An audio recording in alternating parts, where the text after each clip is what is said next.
Vivre ensemble est une idée que je pratique tous les jours parce que j'ai été élevée dans une famille qui habitait dans la même tour avec plusieurs petites familles à l'intérieur de toutes mes tantes et de mes oncles. Et donc, on partage la même table, on mange ensemble tous les jours. Et il y a eu tellement de discussions spontanées, de joie, de fou rire, mais aussi d'arguments, de conflits, de discordes. Mais à la fin de la journée, il y a ce soutien inconditionnel, non pas aveugle, mais inconditionnel entre nous, qui fait en sorte que le clan est encore plus fort. Et la chance que j'ai, c'est d'arriver au Québec et continuer à avoir cette relation intergénérationnelle. Mes parents habitent à côté. Nous partageons le même mur. Donc, littéralement, nous vivons côte à côte. Et pour mes enfants, la maison de mes parents est aussi la leur. Ils traversent comme ils veulent. Et je crois qu'on peut apprendre beaucoup à l'école, mais on oublie qu'on apprend également beaucoup des générations précédentes, de tous ceux qui ont vécu avant nous. On sous-estime beaucoup la connaissance des générations précédentes. Donc, quelque part, on gaspille énormément des connaissances qui ont déjà été accumulées et qui ne sont pas partagées. Donc, une relation intergénérationnelle nous permet de ne pas gaspiller.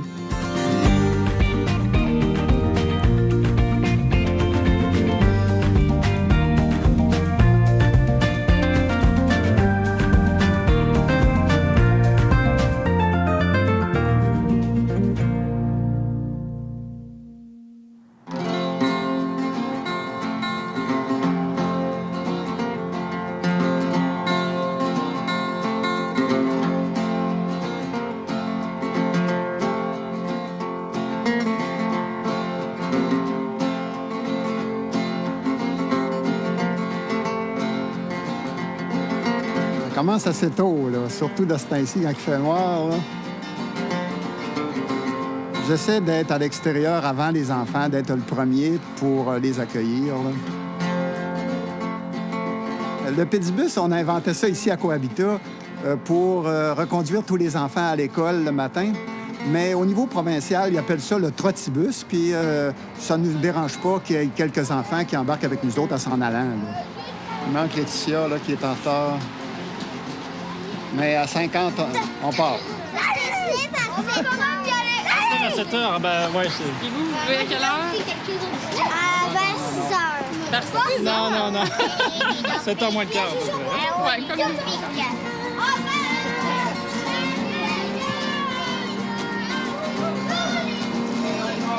C'était impossible de s'imaginer qu'autant d'enfants arriveraient dans Cohabitat. Plusieurs adultes ont resté surpris de voir, mais wow, qu'est-ce que c'est que ça? Moi, je rêvais que mes enfants disent que je suis obligé de crier « Viens souper » comme c'était quand j'étais jeune. Alors qu'aujourd'hui, mais, des enfants sont sur leur tablette dans leur maison, mais ici, à Cohabitat, il faut dire ça souvent « Viens souper ». Tu sais?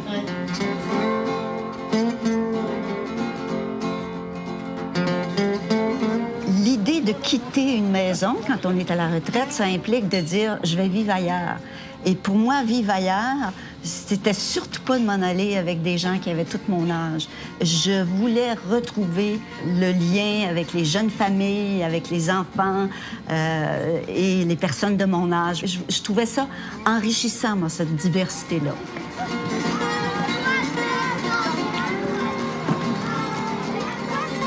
Il n'y a aucun plaisir à vieillir et à mourir ensemble. Je sais pas. Je suis désolé pour ceux qui ont eu cette idée-là, mais je vois pas où est le futur là-dedans. Tandis qu'ici, il y a un futur. Là. Dire, il y a toujours des jeunes qui en tout cas, qui naissent puis qui prennent la relève. Là.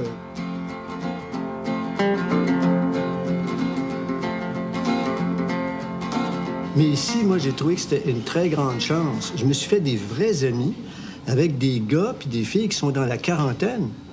Tu te rends compte comment c'est extraordinaire? J'arrive à la retraite et je commence un autre cycle d'amitié. Non, pour moi, Cohabitat, là, ça a été un milieu de ressourcement parce que tu redécouvres les valeurs de ces gens-là que tu as déjà eues, toi, quand tu avais des enfants, mais là, tu les as oubliés. Tu redécouvres ça. Tu redécouvres la santé de ces gens-là que tu envies parce qu'ils roulent en tabarouette. Moi, quand je vois les parents ici, là, c'est le bonheur le matin. Nous, les retraités, on attend 10h15, puis pas toi, par exemple.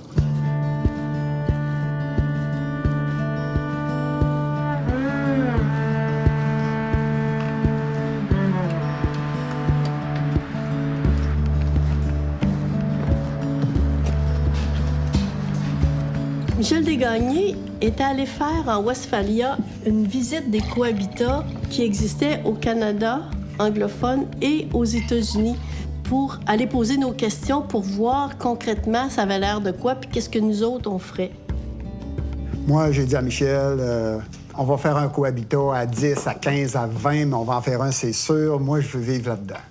Puis après ça, on a fait la base, là, la mission, la vision. On s'est entendu sur les valeurs qu'il allait avoir dans ce projet-là. Il y a beaucoup de personnes qui nous ont aidés à créer cette partie-là, là, théorique. Là. Quand on est arrivé dans la partie pratique, où on va habiter, c'est assez compliqué, là. Parce qu'on ne réussit pas à s'entendre sur où on va habiter. C'était pas secret, ça. C'était évident qu'à chaque grande décision prise, il y a une partie que ça fait leur affaire, puis une partie que c'est plus relatif. Alors tout le long des 9 années qu'on a monté le projet, il y a plein de monde qui sont arrivés, qui sont repartis. Puis malgré toute cette bonne volonté, il nous a quittés, Michel. Il a attrapé, si on peut dire, une méningite 6 mois avant qu'on déménage ensemble. On y doit ça. S'il n'y avait pas eu lui, il n'y aurait pas Cohabitat.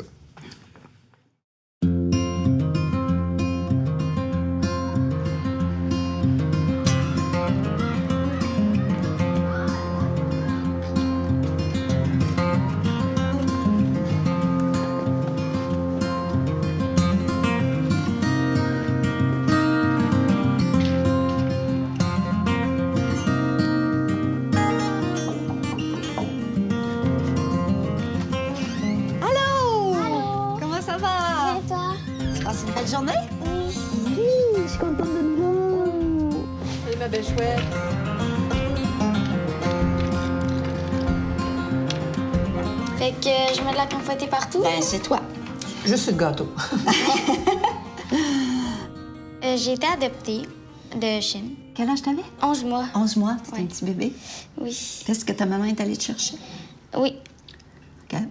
Puis, dans le fond, je me cherchais des grands-parents. Puis là, j'ai vu Nicole et Jean-Yves, qui avaient l'air bien fins.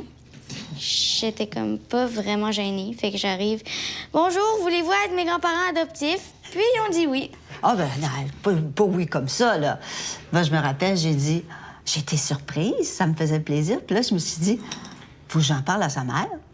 Parce que pour moi, ça avait comme un sens, là, tu sais. C'était comme dire, hey, adopter une petite fille, c'est pas rien. Ben écoute, je sais pas exactement ce que j'avais répondu à ce moment-là, mais quand j'y repense, moi, ça m'avait beaucoup touchée parce que c'est sûr que Marianne étant adoptée, puis moi, ben mes parents étaient décédés, puis j'ai pas une grosse famille non plus, puis je l'ai adoptée toute seule en plus.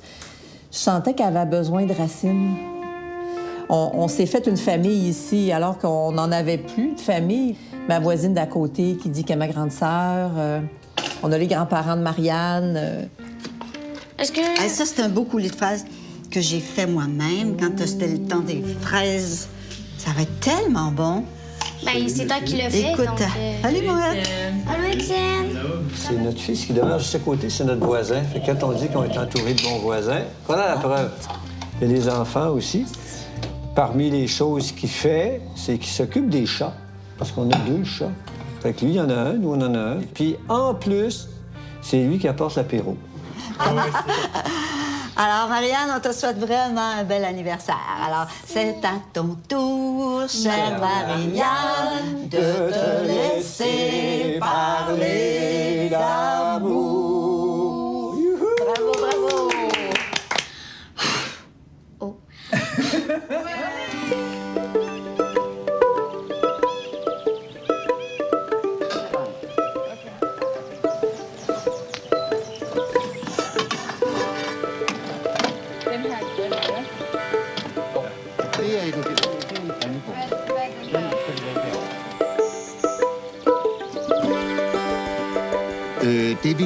En fait, ici, on vient juste de changer toutes les lampes extérieures qui étaient fixées à l'avant des maisons.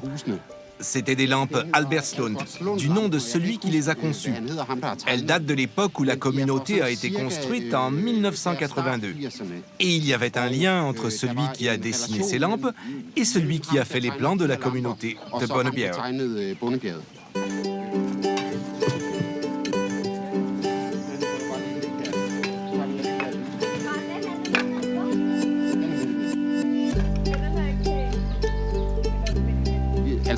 En fait, il faut toujours s'assurer de garder les choses en bon état pour faire en sorte qu'elles puissent durer 30 ans de plus. Mais ces lampes-là étaient vraiment en fin de vie.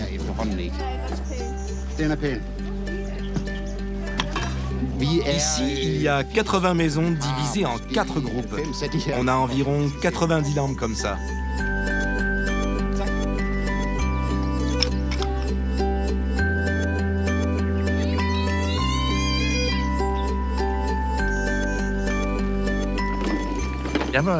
J'avais dans la mi-trentaine lorsque j'ai déménagé à Bonnebjerg avec ma femme et mes enfants. Le plus petit avait 3 ans et l'autre 7 ans. Ils sont allés à l'école ici et maintenant ils ont 37 et 40 ans. Et c'est comme ça. Le temps passe vite. J'avais dans la mi-vingtaine quand je suis arrivée ici, à Bonnebjerg, il y a 35 ans. Ah, tu étais tellement belle. J'étais déjà belle à l'époque. Je pense que notre plus grande joie était de réaliser que Bonnebjerg a fait de nos enfants des êtres extraordinairement sociaux. Et tellement ouverts. Oui, vraiment. Morten, hvad siger du til at bo herude? Jeg synes, det er godt. Hvad er det, der er godt? Jeg synes, der er meget for børn. Hvad er der for børn? Der er sådan nogle gange lidt fester, og så nogle gange der er der lidt meget mere sjov. Sådan, der er noget god film og sådan noget. Det kan du godt lide. Ja, de viser. Du er ikke træt af, at der er så mange voksne her? Jo, lidt. Det gør de voksne. De siger det og det og det. De siger, nu må vi ikke gå ud af græsplænen, nu må vi ikke det, og nu må vi ikke det. Det er du træt af? Ja. À l'époque, bon nombre d'entre nous avions déjà vécu dans des communes. Et on se disait qu'on voulait poursuivre l'expérience de façon différente, un peu moins tricotée serrée. On voulait tout de même garder les bons côtés de la vie en communauté. Et c'est exactement ce qu'on a fait à Bonnebjerg, où on a combiné l'espace privé et l'esprit communautaire. On était des précurseurs. C'était l'essence même de Bonnebjerg. C'est vraiment ce qui était chouette. Oui, vraiment. Bien sûr, il y a eu des hauts et des bas, comme partout ailleurs. Oui, comme partout ailleurs. On était des hippies à l'époque, et les gens en ville disaient qu'il se passait beaucoup de choses étranges ici. En tout cas, c'est ce que les gens du quartier racontaient. Mais que voulez-vous?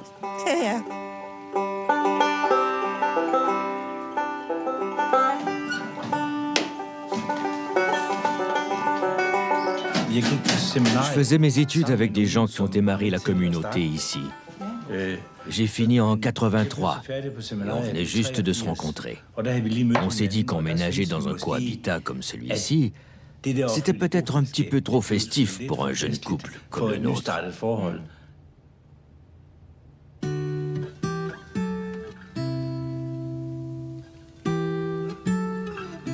À l'époque, une grande partie de ceux qui étaient à l'origine de la communauté habitaient encore ici. Et lorsqu'on a déménagé à Bonnebjerg, cette nouvelle vue correspondait à nos attentes. Mais au fil des années, il y a eu un changement de population et finalement, en 1997, on a choisi de partir d'ici pour vivre dans une maison pendant 14 ans. Mais on avait toujours Bonnebjerg en tête. Souvent, on se rappelait à quel point c'était agréable d'habiter là. On vivait dans un lotissement. Et quand l'heure de la retraite a sonné, on se demandait ce qu'on allait faire. Et je n'ai jamais aimé tondre mon gazon et tailler ma haie. On rêvait toujours de revenir ici et retrouver la communauté avec les voisins. Pas seulement les fêtes, mais surtout la proximité avec les gens.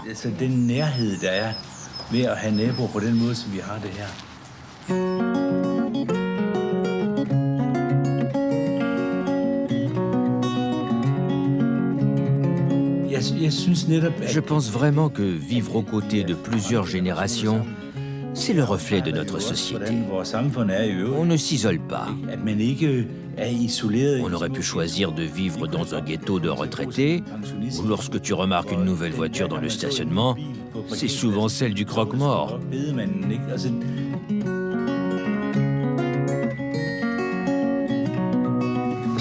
Alors, tu t'installes ici, et tu dois tourner avec tes pieds dans ce sens-là. Non, dans l'autre sens. Voilà, comme ça. Tu dois maintenir la mode quand tu la fais tourner. Attends, je suis pas certaine. Essaie de l'humidifier un peu plus. Et ensuite, tu peux le faire tourner un peu plus vite. C'est bien quand la population est mélangée, pas seulement des vieux, des adultes ou des jeunes, mais tout le monde ensemble.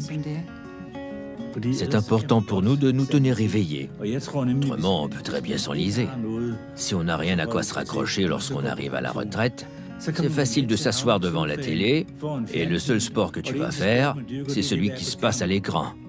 Et je peux te garantir que ça prendra pas de temps avant qu'on te sorte les pieds par en avant. Et c'est pas agréable. Bravo. Maintenant, il commence à y avoir une jolie forme ronde. Je peux t'assurer que la première fois où j'ai fait ça, c'était pas très beau. Mais bon, ça fait 40 ans que je me pratique, alors je suis habitué.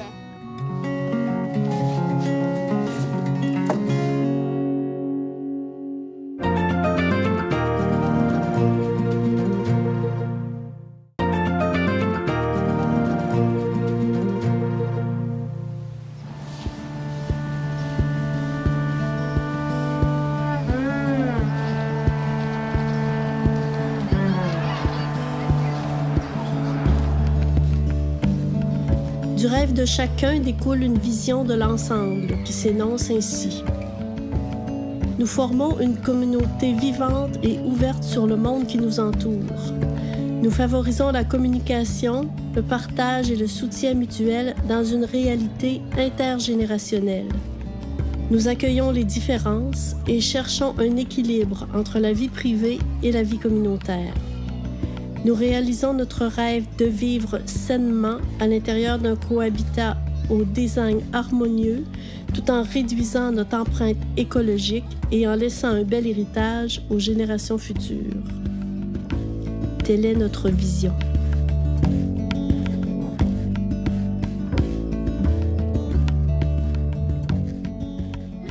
Espèce de petite coquinette.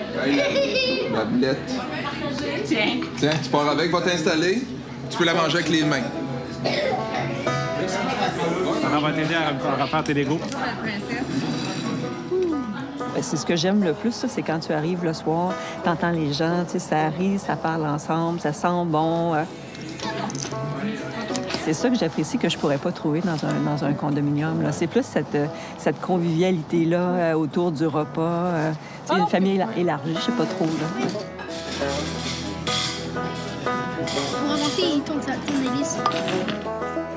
Ce qui est intéressant avec le repas commun, c'est on connaît tout le monde, donc c'est très facile après ça d'avoir confiance en nos voisins. C'est facile de savoir chez qui nos enfants vont jouer. Eux, des fois, ils ont 1 ou 2 voisins qui vont connaître, puis nous, on en connaît 42.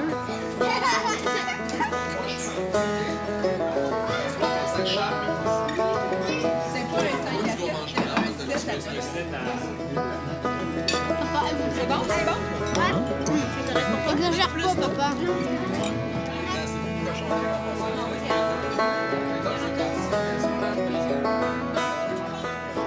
Puis moi, j'ai visité, je pense que ça a l'air de bien fonctionner.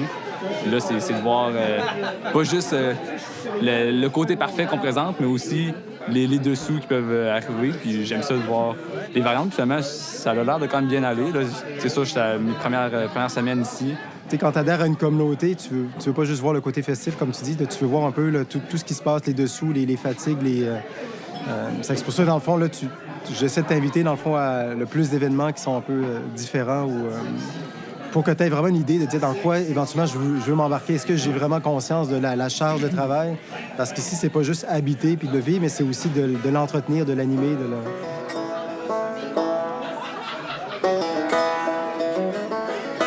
Dans Cohabitat, chaque domaine, dans le fond, de réalisation est structuré en cercle. Donc, tout ce qui a trait au terrain, au bâtiment, à la gestion, à la vie communautaire, au développement communautaire, aux communications, on divise ça vraiment dans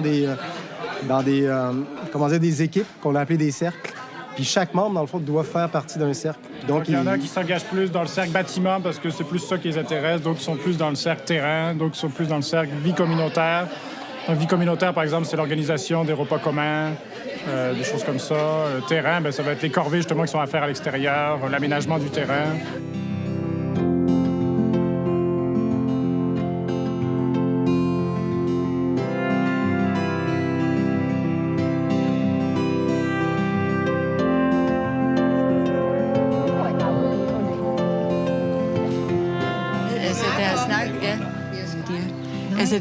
Ici, c'est un grand cohabitat avec 80 unités, 4 groupes avec une maison commune. Il y a une grande différence entre les maisons. Leur superficie varie de 58 à 112 mètres carrés. J'habitais dans une grande maison. On l'avait construite nous-mêmes en 1970 et c'était super. Peter et Dorte, mes enfants, ont grandi là-bas. Puis mon mari est mort. Et là, je me suis dit, je vais rester là car mes enfants m'ont donné des petits-enfants et c'est agréable de les avoir ici. On m'a appris à m'occuper de tout moi-même. La maison, le jardin, et ça commençait à me fatiguer. Au bout de 4 ans, je me suis dit, ça suffit. Ce n'est pas comme ça que doit se passer ma vieillesse. Quand on vieillit, c'est bien de trouver un endroit où il n'y a pas que des retraités. C'est pas agréable. Ce serait mieux de vivre avec des gens de plusieurs générations. C'est le cas ici. Il y a 2 bébés qui vont naître dans notre groupe et la plus vieille habite aussi dans notre groupe, le groupe 1. Elle a 81 ans, mais elle n'est pas aussi alerte que toi. Maman, si tu viens habiter ici, tu seras la doyenne. Attends un peu. Autrefois, tout le monde faisait le repas commun en groupe, 2 fois par mois ou bien seulement 1 fois par mois. Maintenant, c'est plus libre. 1 fois, 2 fois, 3 fois, c'est comme on en a envie. Et même les gens qui ne cuisinent pas sont les bienvenus. Mais on espère qu'ils s'y mettront un jour eux aussi. Fantastique! Mais on fait à manger en groupe, on n'est pas seul pour préparer les repas. Non, on peut être 2 ou 3. L'idée de ne pas faire à manger tous les jours, c'est vraiment chouette. Est-ce que ça vous tente de venir voir la maison commune?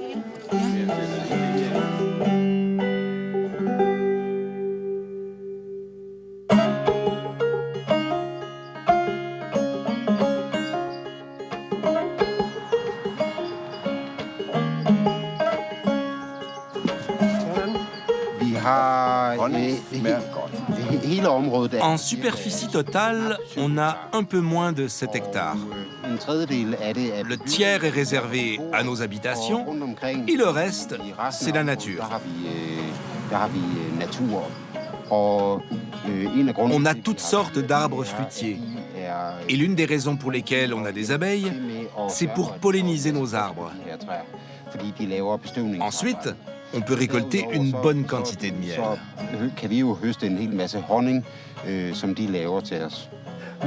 On récolte environ 60 kilos de miel par année.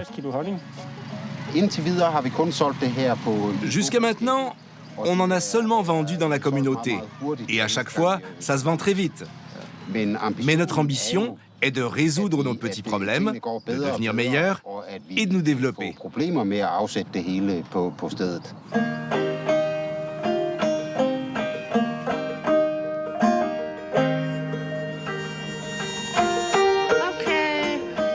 Veux-tu entrer et visiter, Kirsten?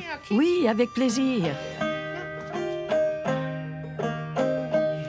Les nouveaux sont parfois un peu effrayés lorsqu'il faut cuisiner pour 40 ou 50 personnes, mais ils travaillent en équipe et souvent ils sont jumelés à des gens qui sont ici depuis longtemps. Mais jamais seuls? Non. L'un d'entre nous est en charge du budget. Il fait les comptes et ça coûte 15 couronnes par adulte par repas et 8 pour les enfants. En plus, les adultes paient environ 130 couronnes par mois pour la nourriture commune et c'est pour ça que ça ne coûte pas cher.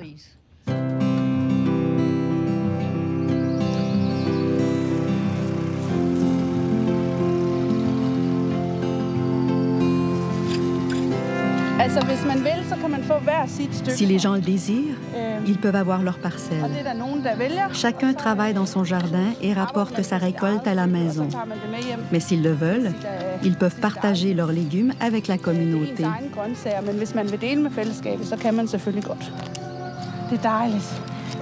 Regardez, c'est vraiment agréable. C'est l'une des premières belles journées de printemps. Et il est temps de commencer à s'occuper du jardin.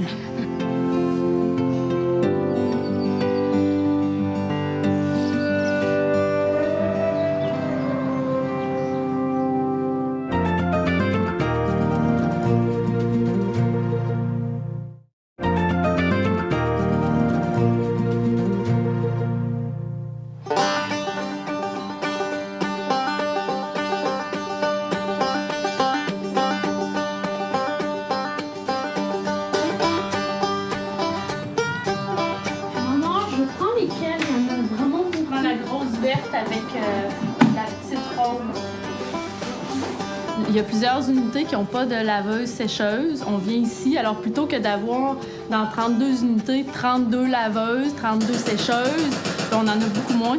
On en a 4 pour plusieurs familles. Là. Alors, on prend lesquelles? Celle-là est prise, on ne prend pas celle-là. Fait que tu remplis le savon dans celle-là, celle-là. Alors, celle-là. ça, c'est ça. On va commencer par ça. Nous, ici, on veut éviter utilisateur-payeur. C'est tout le monde, on met toutes nos choses en commun, puis des fois, on utilise tel matériel, puis des fois, on utilise d'autres matériels. Fait au final, on trouve que ça s'équivaut.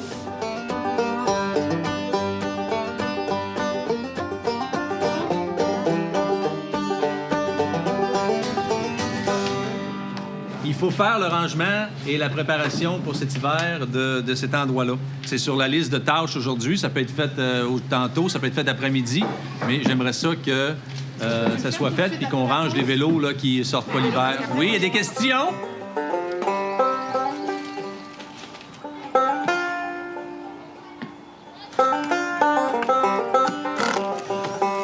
On ne vote jamais à Cohabitat. C'est pas une démocratie, parce que dans une démocratie, tu peux choquer ou rendre insatisfait 49 % des gens.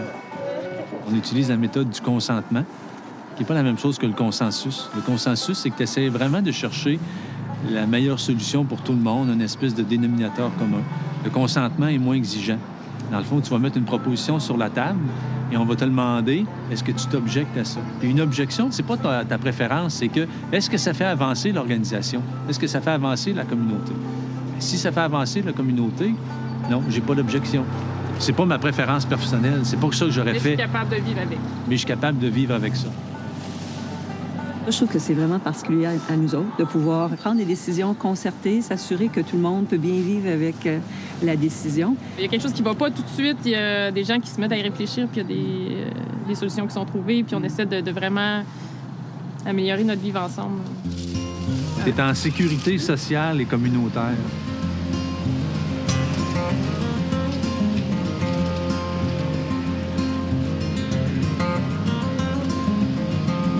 Faut que j'aille porter les feuilles au potager en arrière. Il faudrait que je fasse des tours par la rue, puis revenir en arrière pour leur donner les feuilles, puis je vais passer dessus avec le tracteur pour les déchiqueter.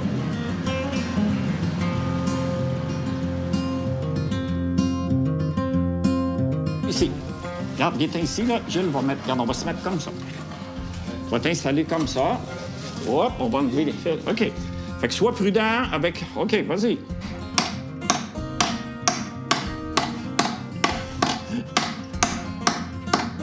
Oh, c'est dur, hein? OK. Benjamin va le terminer.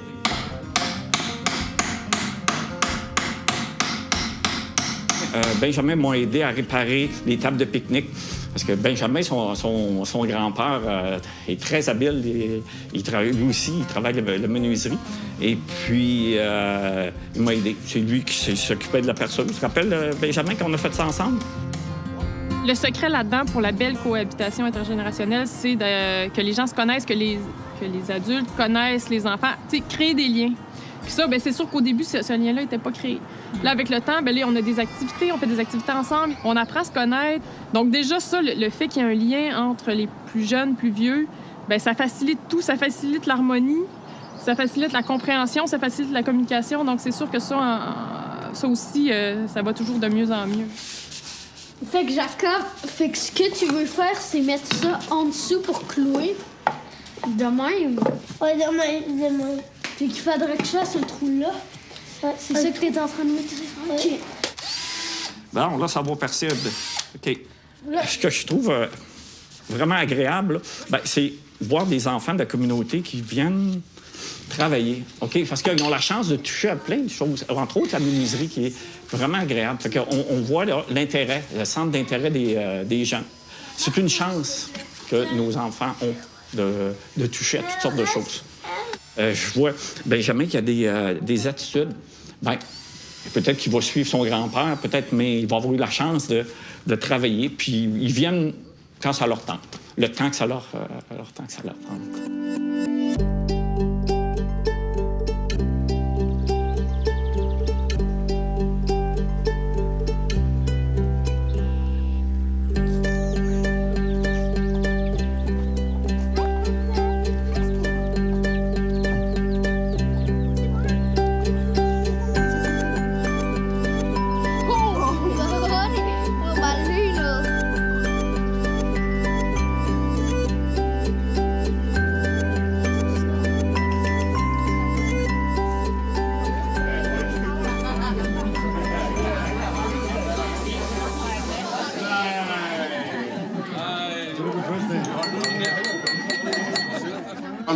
Le drapeau vient d'être hissé de l'autre côté de la table.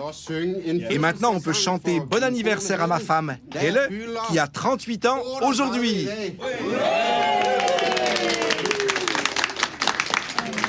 I dag er det Helles fødselsdag. Hurra, hurra, hurra.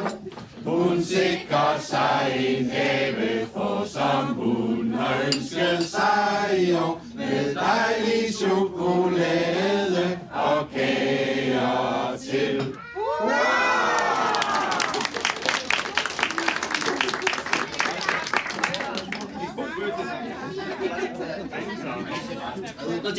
Écoutez-moi, n'oubliez pas que demain, nous allons avoir la nouvelle connexion Internet. On espère que tout va bien se passer. C'est demain dans le groupe 4, entre 7 et 8 heures du soir. On vous donnera vos mots de passe. Écoutez-moi tous. Voilà le programme du jour. Il faut qu'on arrange le stationnement à côté des groupes 3 et 4. On doit ratisser et on doit déménager le conteneur à vêtements à côté de la loge du concierge. Il y a aussi des petits problèmes avec le trampoline. Quand vous aurez fini de manger, vous pourrez passer me voir à la conciergerie pour prendre des gants de travail et le matériel dont vous aurez besoin.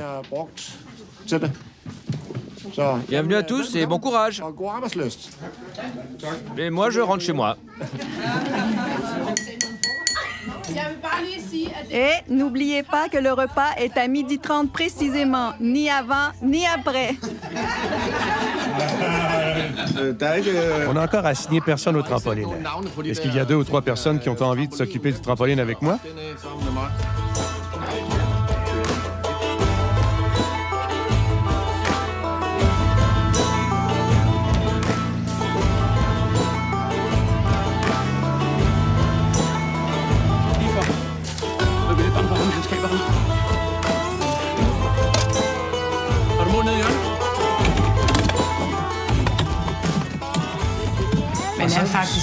En fait, la notion de partage est au cœur de nos vies.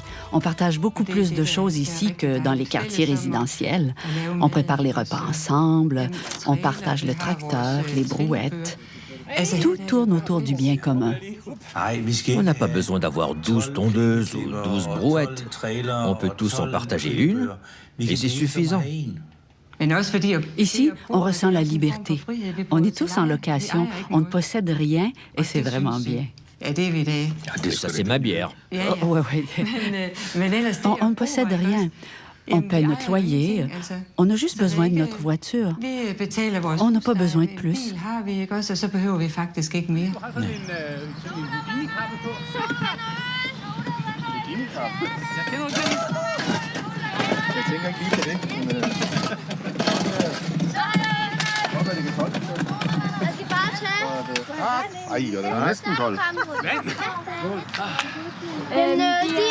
De laver et hul til vores trampolin, fordi før der liggede den derovre imellem grupperne, men nu er den rykket herned, fordi at det larmer alt. Ja, over at det larmede alt for meget. Men nu rykker vi den herover, og det er meget bedre, fordi så er der ikke nogen, som brokker sig. Og så kan vi hoppe hernede i stedet for. Fordi vi kan rigtig godt lide at hoppe på trampolin herovre. I hvert fald de små børn. Og det ville være ærgerligt, hvis den bare blev fjernet helt. Ja. Det ville være ærgerligt, hvis den bare blev helt fjernet. Så der rykkede vi den herned. Det skal være cirka min højde dybt hullene. Nogle meget bedre trampoliner end dem, man har i sin normale have. Ja. Tusind tak. Vi kan køre videre nu. Vi skal tak.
J'aime bien qu'ici, tout le monde connaisse tous les enfants, que les enfants peuvent aller partout, que tout le monde se connaisse ici. J'ai pas du tout peur parce que si mon enfant tombe, se fait mal, il y a toujours un adulte près d'à côté qui va s'en occuper. Et c'est très, très bien.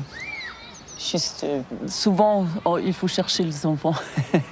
Quand il faut manger, on peut aller un peu partout ici parce que ils se cachent, ils jouent un peu n'importe où. On peut frapper sur n'importe quelle porte. Et comme ça, c'est bien parce qu'ils apprennent à avoir des différentes cultures des familles. Et ça, c'est bien parce qu'on est différents, mais on est quand même ensemble. Moi, j'ai habité avec Peter et les deux petites filles dans un appart. Et c'était trop. Donc, on a trouvé ce lieu et on est venu il y a 5 ans. Et après quelques années, Peter et moi, on s'est séparés. Mais il a eu de la chance. Il a eu un appartement juste en face de chez moi. Et donc, ici, juste en face, on habite à 25 mètres l'un de l'autre.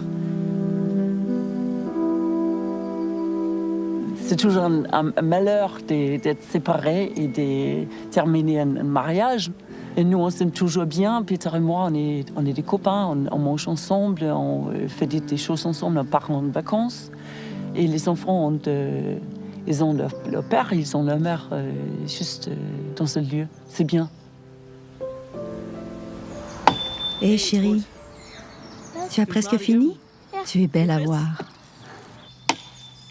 Et quand ils rencontrent des gens, ils sont très ouverts. Ils savent comment travailler ensemble, ils savent comment partager des devoirs, des choses à faire. Ils sont responsables à nettoyer, à garder des plus petits enfants. Et c'est bien, je trouve.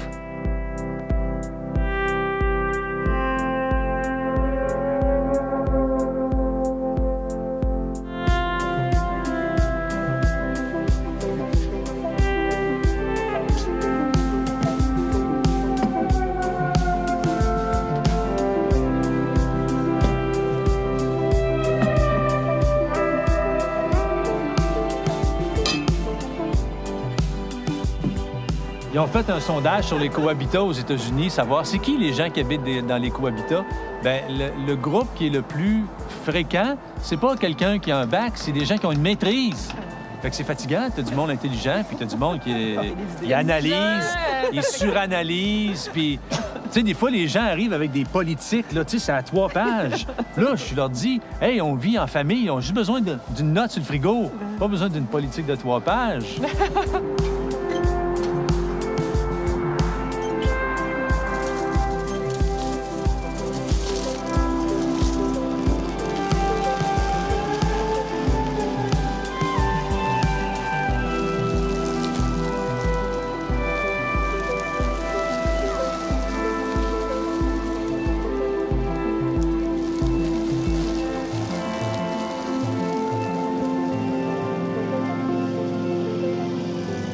Moi, si tu aurais été dans une maison normale, tu n'aurais pas parlé plus à tes voisins. Parce que ici, tu vas à des repas communs, fait que tu connais plus les adultes.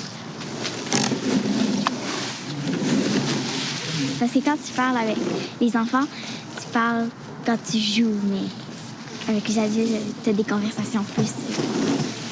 J'aime ça connaître du monde, mais parce que connaître juste des enfants, c'est un peu plate.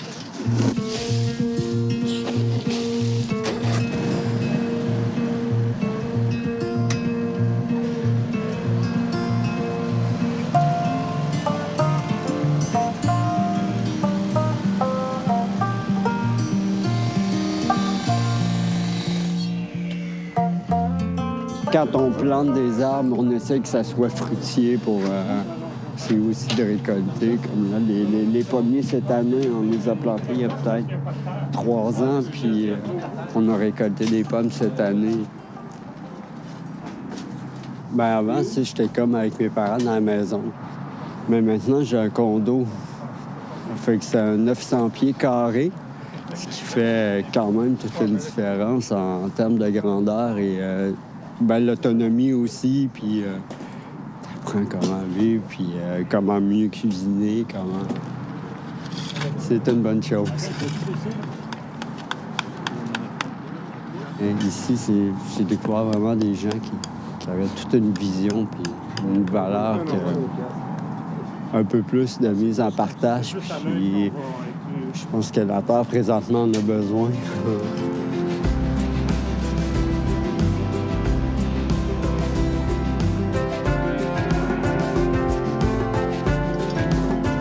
Je dirais qu'il y a un problème intrinsèque parce qu'un cohabitat, c'est un projet participatif. Puis c'est un projet excessivement exigeant à mettre de l'avant. Alors forcément, ça prend des gens qui ont beaucoup de motivation, qui ont toutes sortes de compétences pour en venir à bout. C'est certain que c'est pas fait pour tout le monde. Il faut que tu veuilles vivre cette expérience-là. Puis ça vient avec des valeurs. Je me vois pas ailleurs. Je me dis... Si je veux déménager, je suis pris parce que des cohabitats comme ça, il n'y en existe pas d'autres au Québec. Je me vois rester là le plus longtemps possible. Idem pour moi, ils se départiront pas de moi si facilement. Donc, ici, je me sens comme dans un coussin. Hein. Je rentre ici, je suis comme dans une bulle de protection. Je peux pas imaginer de vivre ailleurs, d'être ailleurs. J'ai besoin, moi, de connaître mes voisins, de pouvoir leur parler, de les voir. Ce que j'ai connu ailleurs avant, c'était pas ce sentiment-là. Puis ici, je retrouve cette sécurité-là. Donc, moi, ça va être comme Paul-Henri. Vivre jusqu'à 120 ans. Jusqu'à 120 ans. Je me vois pas vivre ailleurs. Je pense plutôt à ceux qui vont être obligés de quitter contre leur gré à cause de maladie ou d'un handicap. J'appréhende ces moments-là.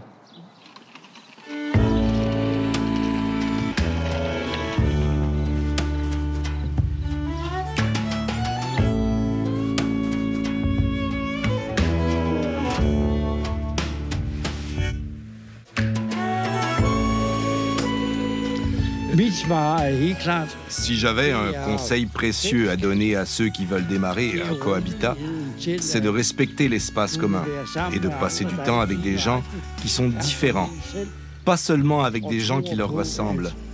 Le vivre ensemble et l'entraide doivent être au cœur de leurs préoccupations. Très bien dit, Carl Christian. Le respect mutuel et le respect de nos différences, c'est vraiment important. Et aussi se laisser de l'espace. Sans oublier une bonne dose de patience, car tout ça, on en a besoin pour contribuer à l'harmonie. Une dernière chose, écoutez, écoutez, écoutez.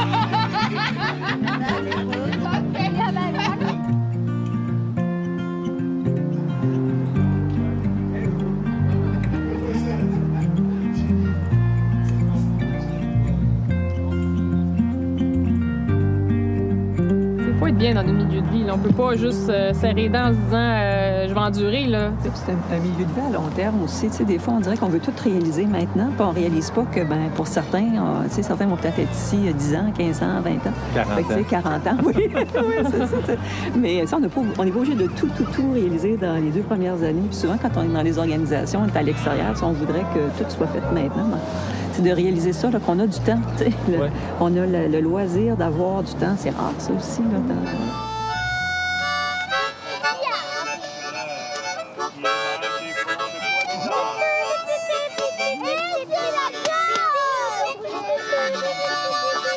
Yeah.